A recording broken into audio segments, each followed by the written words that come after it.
Welcome to Section 4, Maintenance Margin and Margin Calls. So, maintenance margin typically sits a little bit below initial margin. Let's take our gold futures example. The initial margin was $11,550, while the maintenance margin would typically be around $11,500. If the price of gold moves against your position and your account balance drops below this maintenance level, you'll receive a margin call. This is similar to a warning light on your car's dashboard. It's telling you that something needs your immediate attention.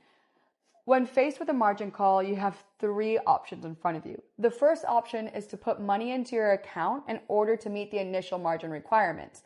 The second option is to reduce your exposure by selling some or all of your positions.